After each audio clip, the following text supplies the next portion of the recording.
Hello मेरे प्यारे बच्चों, स्वागत है आप सभी का आपके प्यारे से YouTube चैनल स्पाइस स्टडी के एक बेहतरीन वीडियो में। सो माय डियर स्टूडेंट, आज हम इस वीडियो में जो भी टॉपिक लेंगे हम सब मिलकर उसका पोस्टमार्टम करने वाले हैं। अर्थात हम सब मिलकर उन सवालों की टाइम फिक्स करेंगे। अर्थात किसी भी सवाल को हम किसी भी प्रकार से नहीं छोड़ेंगे। तो चलिए वीडियो में क्या है पहले हम ये समझ लेते हैं, फिर उसके बाद उन सवालों का सोल्यूशन करने वाले हैं। देखिए, क्लास 10th के लिए है गणित।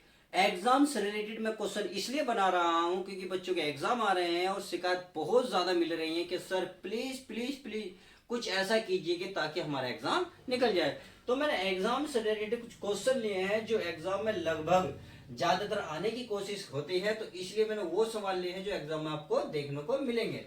तो चलिए क्वेश्चन की शुरुआत करते हैं और एग्जाम का तैयारी करते हैं। तो पहला ही सवाल लेते हैं। इसमें बोला है सार्वंतर ज्ञात करो तथा 3 पद और ज्ञात करो। इसका मतलब सार्वंतर का मतलब होता है इसने एपी का एक सीरीज दी है, उसमें सार्वंतर का मतलब डी की वैल्यू बूझी है तथा 3 पद और ज्ञात करो। अर्थात अब डी की जो वैल्यू निकालोगे, निकालने के बाद आपने जितने भी पद है उसमें 3 पद और ऐड करने हैं यदि वे एपी में है। देखिए कंडीशन बड़ी प्यारी दी है, यदि वे एपी में है। यदि आप ये जान गए कि एपी क्या होती है तो आप दिए हुए सवालों को चुटकी भर में कर सकते हैं। अब पहले सबसे पहले सवालों का एपी निकालेंगे, अर्थात अर्थमेटिक प्रोसेसिंग। अब एपी का मतलब होता है समांतर श्रेणी, यानी कि प्रत्येक पद में समान अंतर होना चाहिए, तो वो जो श्रेणी बनती है उसे ही बोला जाता है सर्वांतर श्रेणी। अब पहली कंडीशन ये होनी चाहिए कि यदि हो गई तो हम सर्वांतर निकालेंगे, फिर उसके बाद 3 पद निकालेंगे। तो कंडीशन समझ में आ गई। पहला एपी चेक करो। और अब एपी किस तरीके से चेक की जाती है कि सबसे पहले मैं वो बता दूं। भाई आप कोई सा भी पद ले, मान लेते हैं, अगर मैं देखिए अपने पास से लिखता हूं मैं 1 2 3 और मैं कहूं भाई अगला पद बताओ, तो आप अगला पद बहुत जल्दी बताएंगे सर 4। आप ऐसा क्यों बता रहे हैं? क्योंकि ये क्रम से लगे हुए हैं। पहले एक में एक ऐड करोगे 2, 2 में एक ऐड करोगे 3, 3 में एक ऐड करोगे 4। अर्थात आपने देखा जो सीरीज है ये सर्वंतर है, इनके अंतर इनमें क्या है? बराबर है। तो ये हमारी एपी में है। इसी प्रकार हमें ये चेक करनी है। अब चेक करने का समझ में आ गया। अब देखिए पता कैसे चल रहा है कि सर्वांतर है। कोई सा भी पद लो, यदि मैं इसमें से लूं और इसमें से पहला पद, इससे पहले पद जो है वो माइनस कर दूं, तो आपको समझ में आ जाएगा कि कितना है 1। अब ये कैसे पता चलेगा? अभी ये सही है, कोई सा भी पद लो। अगर मैं मान लो अब ये लेता हूं 2, इससे पहले पद क्या है 1, तो 1 माइनस करो कितना 1, तो ये दोनों क्या है? बराबर आए। तो देवी सीरीज जो है समांतर यानी कि समांतर श्रेणी है। तो समझ में आ गई। तो अब समझ में आ रही होगी। अब देखिए पहला ही सवाल लेते हैं। पहले ही सवाल ये कह रहा है 2 4 8 और 16। हमें चेक करना है कि समांतर श्रेणी है या नहीं है। यदि हमने चेक कर पाए तो फिर हम उसके सर्वांतर निकालेंगे, फिर उसके 3 पद भी निकाल लेंगे। अब देखिए अभी मैंने सर्वांतर में क्या बताया, कोई सा भी पद लो और उससे पहले पद से पहली संख्या माइनस कर दो। मान लेते हैं आपके विचार आज ही 8। अब 8 से पहले जस्ट पहले क्या है? जस्ट पहले, देखिए पहले 2 भी है परंतु जस्ट पहले, इससे पहले है 2 4। तो आपने देखा 8 में से 4 माइनस करोगे तो कितना आएगा? 4। अब मैं देख रहा हूं यदि मैं इस पद को लूं और इससे पहले पद कौन सा है? 8, यानी कि 16 में से 8 माइनस करूंगा कितना आएंगे? भाई 8 आएंगे। तो इसका मतलब तो अंतर समान नहीं है भाई। पहले हमारा 4 आया था, कितना आया? 8। अब एक और देख लेते हैं।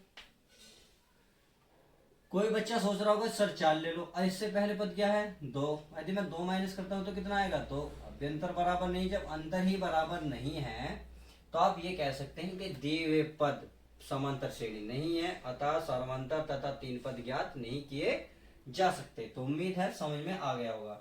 अब कुछ बच्चों के दिमाग में डाउट चल रहा होगा, सर आपने ये पद तो ले लिया, 2 भी तो लो।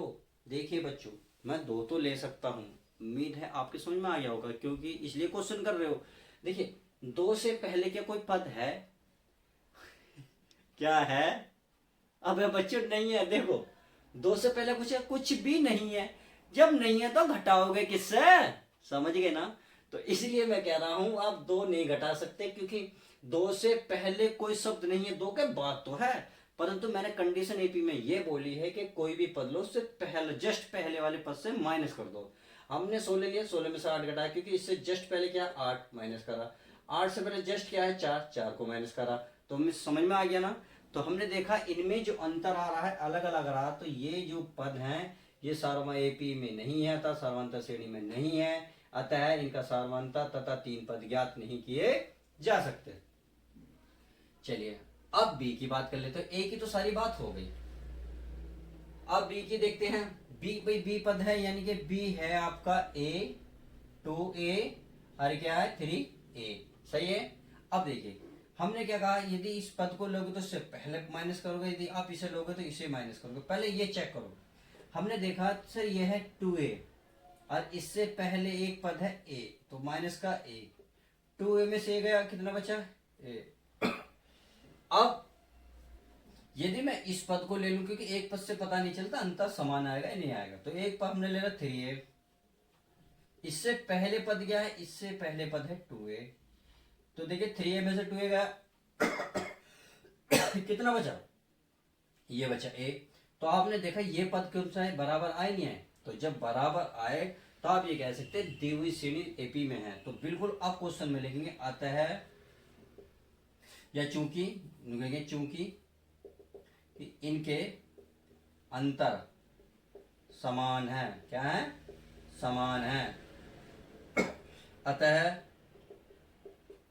दी गई श्रेणी, क्या है दी गई श्रेणी समांतर में है, समांतर श्रेणी है, दी गई श्रेणी समांतर श्रेणी है। इसलिए ये कह रहा है इसका सार्वंतर ज्ञात करो। सार्वंतर का मतलब होता है देखिए सार्वंतर, सार्वंतर का मतलब होता है डी यानी कि डिफरेंशियल। डी को हमने कौन सा पद लिया, यदि मान लो इससे पहले लेंगे 2a तो इससे पहले क्या लेंगे a, तो माइनस का a बराबर कितना आएगा 2a में से गया a, ये निकल गया। अब a को d निकालें d1 और ये d2, इससे पहले कितना 3a, कितना है 3a, इससे पहले पद है 3a से पहले 2a, माइनस का 2a करो तो आप देख रहे होंगे कितना आएगा a।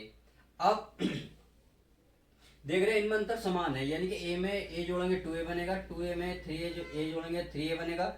अब यदि इसी a को 3a में जोड़ दें तो अगला पद क्या होगा, तो ये निकाल सकते हैं आता है अगले पद, अगले 3 पद आता है, अगले कितने पद पूछे इसने, देखिए 3 पद पूछे, अगले आता है अगले 3 पद। अब 3 पद क्या होंगे भाई 2a 3a में एक ये वाला अंतर जोड़ दो a, कोमा कितना आएगा 3a में a जोड़ोगे बन जाएगा 4a, पहला पद निकल गया। अब निकालेंगे दूसरा, मतलब अगले 3 पद निकाल लेना अगला। अब 4a में a जोड़ दो, देखिए डायरेक्ट निकाल सकते हो, चाहे तो 4a में a जोड़ोगे कितना आएगा 5a, अब 5a में a जोड़ोगे तो कितना आएगा 6a, और यही आपका इस कंप्लीट आंसर आ जाएगा। इसमें इसने बोला सार्वंतर, हमने सार्वंतर निकाला, हमने पहले 3 पद निकाले, परंतु कब निकाले, क्योंकि हमें पहले ये चेक करने की समांतर श्रेणी है या नहीं है। और समांतर श्रेणी की क्या पहचान है कि कोई भी पद लो उससे पहले पद को घटा के देख लो, कम से कम 2 पद जरूर लें। घटाने का तरीका यही है मेरे प्यारे बच्चों, कभी आप प्यार से क्या करो, एक करो कर अंतर ही समान है नहीं, ऐसे कुछ भी नहीं होगा। वजह यह है कि रीजन ये है कि एक पद से कभी भी पता नहीं चलता कि जो श्रेणी है वो सार्वंतर है या नहीं है। भाई आप 16 में से 8 घटाओ 8, तो 8 पे कैसे पता कर सकते हो ये समांतर श्रेणी है नहीं है, अंतर बराबर है नहीं है। आप कोई दूसरा पद लो और उससे सही जस्ट पहले जो पद उसको माइनस करो, तो 2 पद से कम पता चलना चाहेगा। उम्मीद है क्वेश्चन नंबर पहले का ए पहले का बी क्लियर होगा। अब देख लेते हैं सी। इसमें अगर रफ करता हूँ कि इस क्वेश्चन को बड़ा ध्यान से देखिए कि वो क्या कह रहा।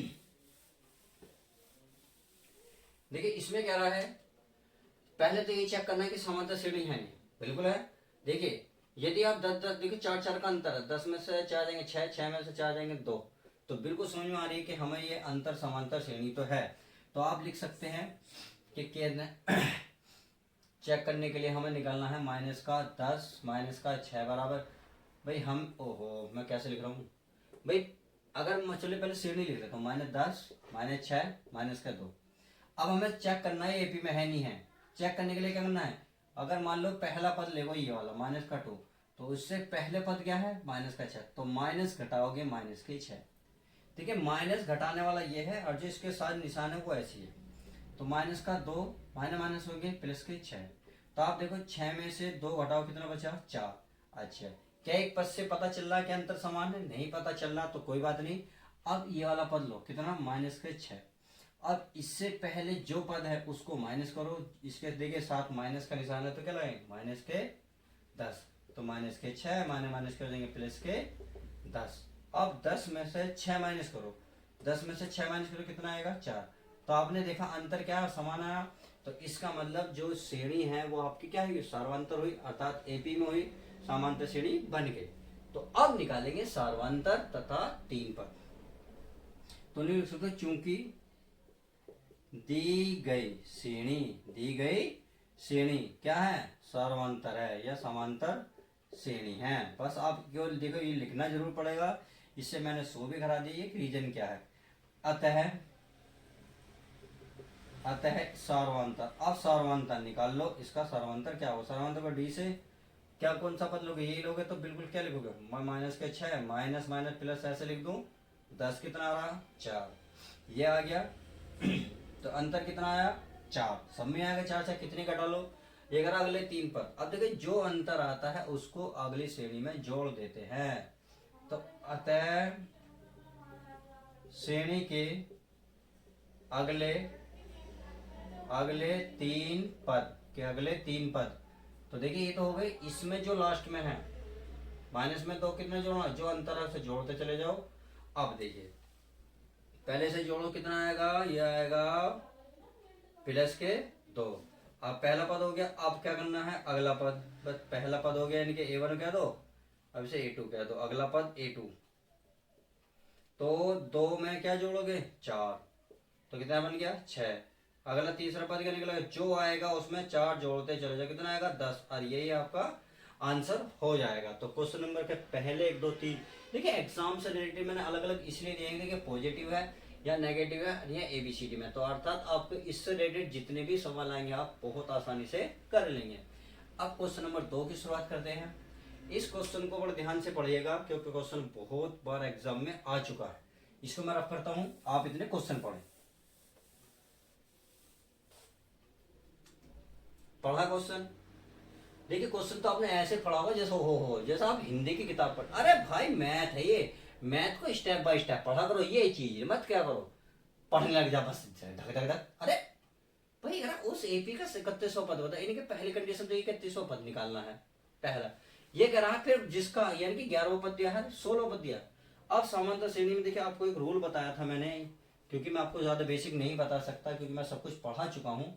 आपको देखिए 11वां पद कितने देर का, पहले तो ये देखिए कितना है 38।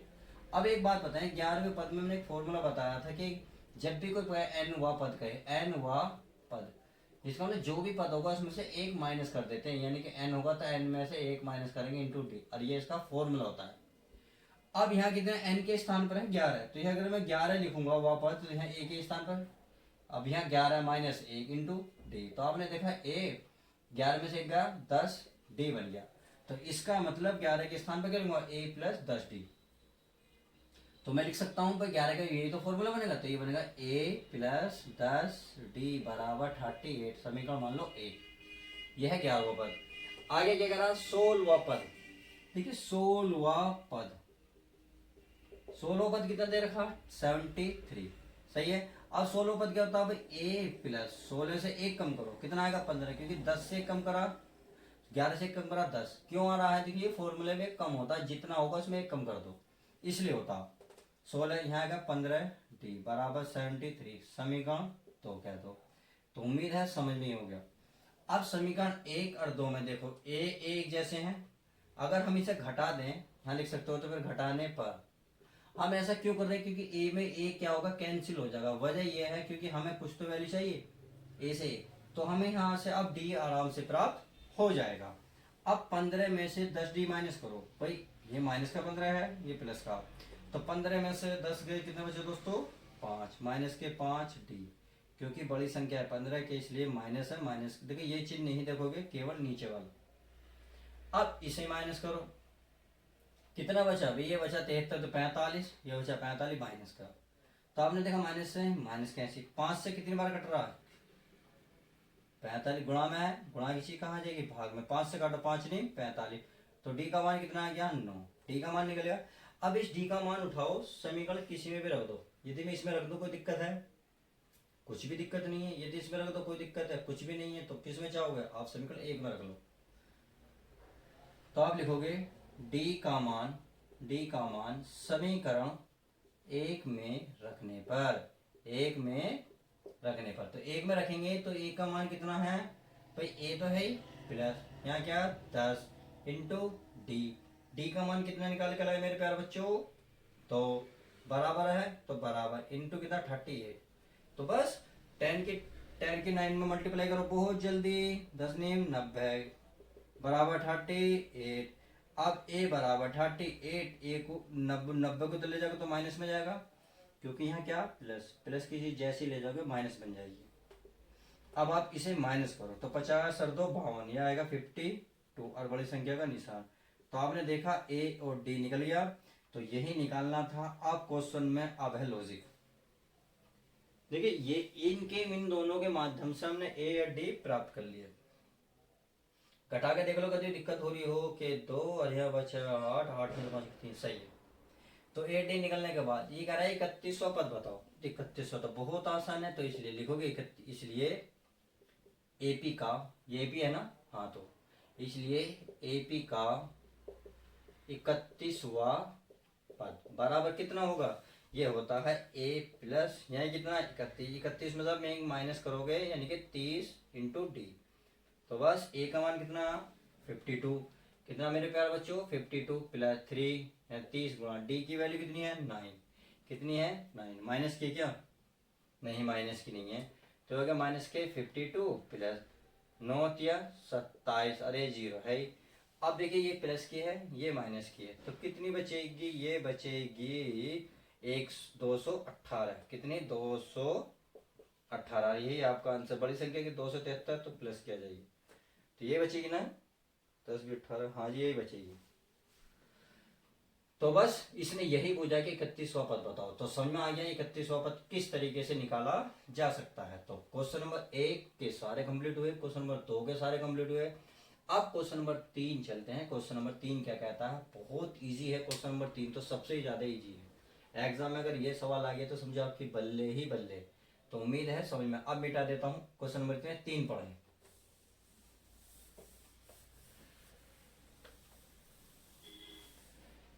क्वेश्चन नंबर 3 है ए पी में यदि ए, देखिए इसने ए दिया है यानी कि ए बराबर कितना दिया है 5, इसने डी दिया है, क्वेश्चन नंबर 3 है ये। डी दिया है बराबर 3, ए 5 और डी 3, ए एन का मान ए एन, तो ए एन होता है 35। तो ये कह रहा है एन की वैल्यू बताओ और एस एन की वैल्यू। देखिए बहुत आसान है, जब ए एन दे रखा हो तो चूंकि ए एन बराबर फॉर्मूला होता है A plus N minus into D. तो देखिए इसलिए ए एन का मान कितना है 35, तो 35 लिख लूँ बराबर इंटू ए का मान कितना है 5 प्लस यहाँ का एन, एन हमें देखो एन तो पूछ ही रहा तो एन तो निकल जाएगा, एन माइनस 1 माइनस हो गया इंटू क्या है टी। देखिए कोष्टक को इंटू बोला जाता है, इंटू डी। डी का मान कितना है 3। अब आप एक बात बताएं, चलिए कुछ मत बताओ, बहुत आसान है। 5 ए प्लस 3 की एन में गुणा करूंगा कितना आएगा 3n, 3 की 1 में करूंगा 3 ही कम 3। तो आपने देखा 35 बराबर 5 में, ये प्लस का है ये माइनस का, तो 5 में से 3 गए तो बड़ी संख्या का निशान इंटू 3n। अब इसको ही प्लस में इधर लेगा होगा माइनस में, तो 35 में से आप -2 कर सकते हो, कितना आएगा 33 और 3n। अब इन गुणा की चीज भाग में आ जाएगी यानी कि 33 बराबर n, 3 से भाग दोगे तो 3 कम 3, 3 कम 3, तो n की वैल्यू कितनी आ गई 3। तो इसने n तो ही पूछा था, n पहले ही निकल गया। अब अगला क्या पूछा है इसने दोस्तों एस एन। देखिए एस एन का एक फॉर्मूला होता है, चूंकि एस एन बराबर होता है n/2 into 2a plus n minus into D. तो समझ में आ गया। अब देखिए एस एन तो पूछ रहा बराबर n है, n का मान कितना है 11 बटे तो 2 इंटू ए का मान इसने रखा था कितना दोस्तों 5 प्लस n का मान 11 माइनस 1 इंटू डी का मान कितना है 3, तो 11 बटे 2, 2 पंजे 10, 10 में से 1 गया, सॉरी 11 में से 1 गया 10 गुणा 3। अब 11 बटे 2, 10 प्लस 10 तिया 30। तो क्या बहुत आसान सवाल है। 10 में 3 जोड़ो, सॉरी 30 में 10 जोड़ोगे 40। अब देखिए 2 से कट रहा नहीं कट रहा, कितनी बार कट रहा है दोस्तों? 20 बार। तो ऊपर 11 बचा गुणा 20। अब 11 और 20 की मल्टीप्लाई होगी, 11 दूनी 22 यानी कि 220। यही आपका आंसर। तो किस तरीके से सवाल शॉर्ट तरीके से आसानी से हो सकता है। तो उम्मीद है क्वेश्चन नंबर 3 भी क्लियर हो गया होगा। अब क्वेश्चन नंबर देखते हैं 4 क्या कहता है। क्वेश्चन नंबर 4, अब मैं इसको रफ कर देता हूं, आप क्वेश्चन नंबर 4 देखें।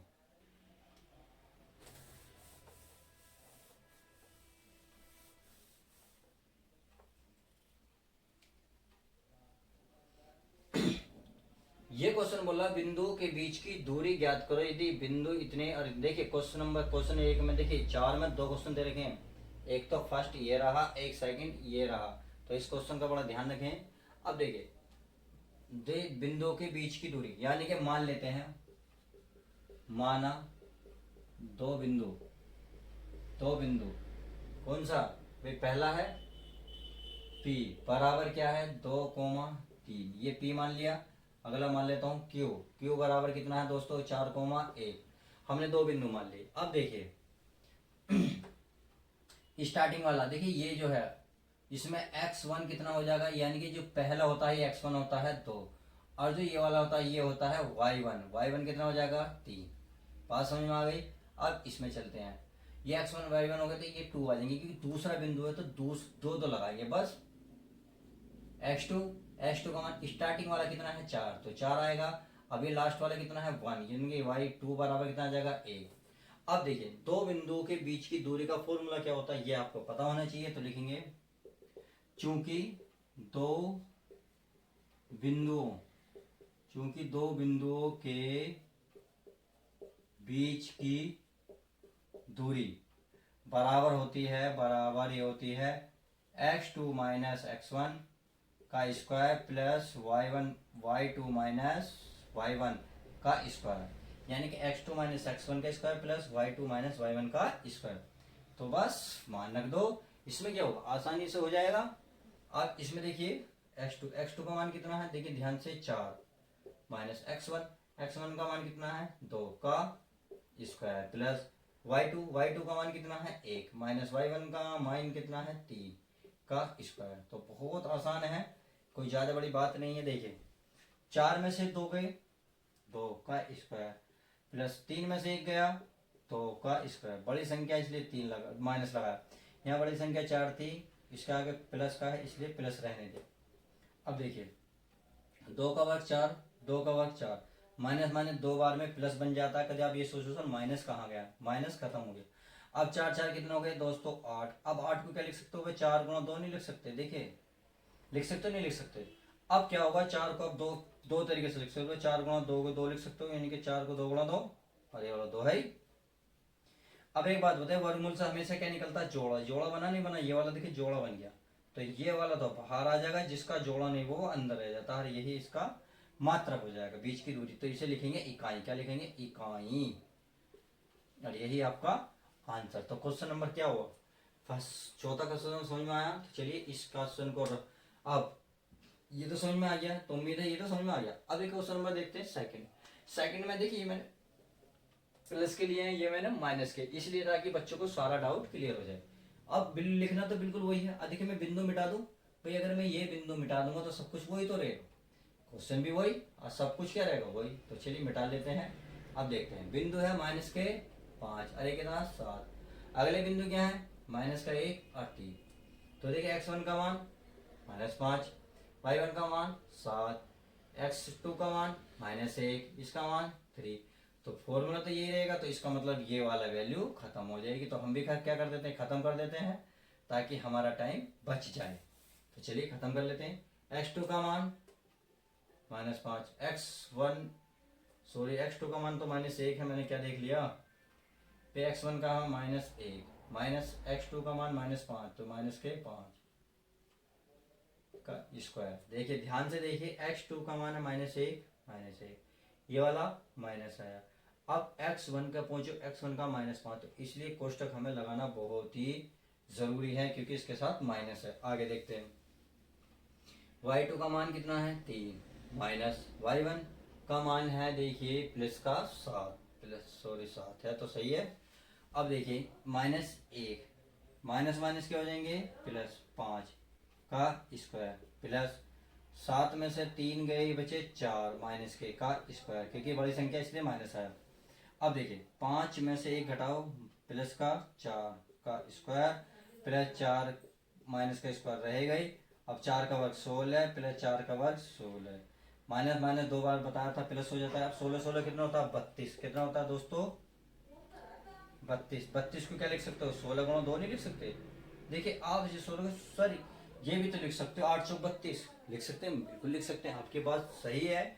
बट हमें ये ध्यान रखना है कि वर्गमूल से यदि कोई संख्या बाहर निकले तो उस रूप में तोड़ें। 16 है, 16 का वर्गमूल कितना होता है 4 होता है, इसलिए मैंने लिखा। नहीं पता तो 4 गुणा 4 नहीं लिख सकते इसे, अरे √2 है।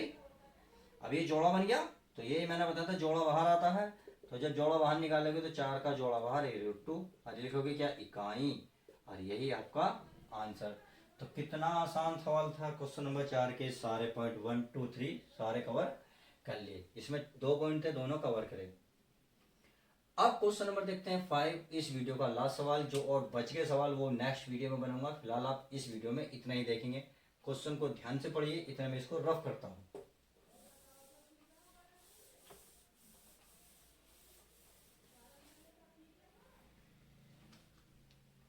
अब क्वेश्चन को रफ कर दिया, देखिए क्वेश्चन नंबर 5 देख लेते हैं।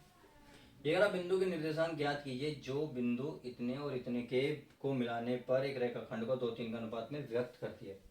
तो बहुत इजी है, ठीक है। 2 बिंदु है, मान लेते हैं 2 बिंदु, माना 2 बिंदु, 2 बिंदु हो गए, कौन कौन से मान लेते हैं ए और बी।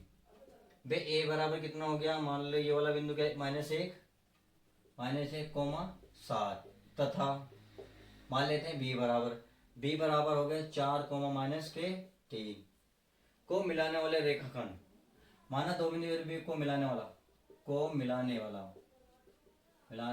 बिंदु, माना मिलाने वाला बिंदु क्या है, मान लेता हूं वो बिंदु क्या है P है। अतः तो बिंदु तो लिखेंगे, इसलिए बिंदु P के निर्देशांक क्या लिखेंगे, निर्देशांक, बिंदु P के निर्देशांक मान लेते हैं x, y है, क्योंकि यही तो निकलवा रहा है भाई। इसमें कैपिटल X Y मान लो। अब देखिए समझ में नहीं आ रहा तो मैं इसको एक चीज और बता दूं। मान ले एक रेखा है, सही है, इस रेखा पे बिंदु A है, इस रेखा पे बिंदु B है। अब इसका क्या रहा, देखिए बिंदु के निर्देशांक कहते हैं जो बिंदु दोनों पर मिलाने वाले रेखाखंड को अनुपात में, यानी कि कोई इन दोनों को कोई मिला रहा है। तो मान लेते हैं ये है ये एक बिंदु, ये बिंदु हो गया P। इन दोनों के तो बिंदु दे रखे हैं भाई 1,7 और ये देखा 4,-3। इसके नहीं पता, इसके मान लिया हमने x और y, क्योंकि ये दोनों को कहा मिला, बिंदु P पर मिले। अब इसको किस अनुपात में बांटा, 2 3 के, भाई मान लेते हैं 2:3 है ये। तो ये हमारे तो बन गए x1 x2 y1 y2, और ये बन गया m1 m2। बस इस कैपिटल X के लिए देखिए अनुपात में व्यक्त करना है तो बिंदु निकाल लेते हैं x। तो इस x के लिए एक फॉर्मूला होता है m1 x2 plus m2 x1 upon m1 plus m2। अब m1 m2 क्या है, ये बड़ी ध्यान वाली बात है। देखिए ये जो स्टार्टिंग में दे रखा है ये आपका x1 का मान है, x2 का मान। तो हम यहाँ चाहो तो यहीं लिख लो या फिर यहाँ लिख लो, जहाँ चाहो कहीं भी लिख सकते हो, जरूरी नहीं कि अगर यहाँ चाहो तो देखिए यहाँ लिख लो, क्योंकि हमें फॉर्मूले में मान रखने तो इसके सामने होना बहुत जरूरी है। x2 का मान है, देखिए पहले मैं चलिए आपको यहीं रखना पड़ेगा भाई। x1 का मान है -1, y1 का मान है 7, और x2 का मान कितना है 4, और y2 का मान कितना -3। समझ में आ गया। अब इसमें मान रख लेते हैं m1, अधिक हाँ जो ये अनुपात है ये होता है आपका m1 और ये होता है m2, यानी कि m1 पहले वाला m2 दूसरे वाला। तो m1 का मान कितना 2 और m2 का मान कितना 3। तो मान रखें m1 का मान कितना है 2 गुणा x2 का मान कितना है 4 प्लस m2 का मान 3 गुणा x1 है ना, x1 का मान कितना -1 बटे m1 m2 का मान कितना 2 + 3 तो बस देखिए 2 चौक 8, 3 ही कम 3, माइनस का है तो माइनस का, 3 2 5। तो देखिए 8 में से 3 गए 5 और बटे 5, 5 से 5 ही कम 5, तो कितना आएगा 1। तो इस x का मान आया हमारा 1। तो इस x का मान तो निकल गया, हमें क्या चाहिए y भी, क्योंकि y बराबर भी होता है, क्या फॉर्मूला होता है देखिए, यदि x है तो यहाँ x आता है, यदि यहाँ y है तो बस y आ जाएगा, फॉर्मूला वही रहेगा, यानी कि m1 y2 plus m2 y1 बटे m1 प्लस m2। समझ में आ गया। अब देखिए m1 का मान कितना दोस्तों 2, y2 का मान देखिए माइनस के 3 प्लस m2 का मान 3, m2 का मान 3 गुणा y1 का मान है देखिए कितना है, y1 का मान 7, तो 7 बटे m1 और m2 का मान पता 2 और 3, यानी कि 2 प्लस 3, 3 दूनी 6, 3 सत्ते 21 बटे 3 और 2 5। तो देखिए कितना बचा, 21 में से यदि आप 6 घटाओगे तो 15, बड़ी संख्या नहीं है, 5 से काटो कितना आएगा 3। तो बिंदु क्या निकले भाई 1 और 3, तो यहाँ लिखोगे जरूर इस बात को देखिए, इसलिए हमने जो माना, इसलिए बिंदु P के निर्देशांक, इसलिए बिंदु P के निर्देशांक, और निर्देशांक क्या माने हैं तुमने, ये माने हैं आपके कैपिटल X और Y। तो बस कैपिटल X का मान कितना है देखिए, कैपिटल X का मान है 1, तो 1 लिखेंगे, y का मान कितना आया 3, और ये 3 लिखेंगे, और यही आपका आंसर। तो इस वीडियो में हमने कवर किए हैं ज़्यादा से ज़्यादा क्वेश्चनों को सोल्व करने के लिए। चलिए अब नेक्स्ट वीडियो में इससे रिलेटेड अभी और सवाल हैं, बहुत सारे हैं, मैं सबको कवर कराऊंगा। तो चलिए मिलते हैं आपको नेक्स्ट वीडियो के साथ, जब तक के लिए दोस्तों bye, take care, love you guys.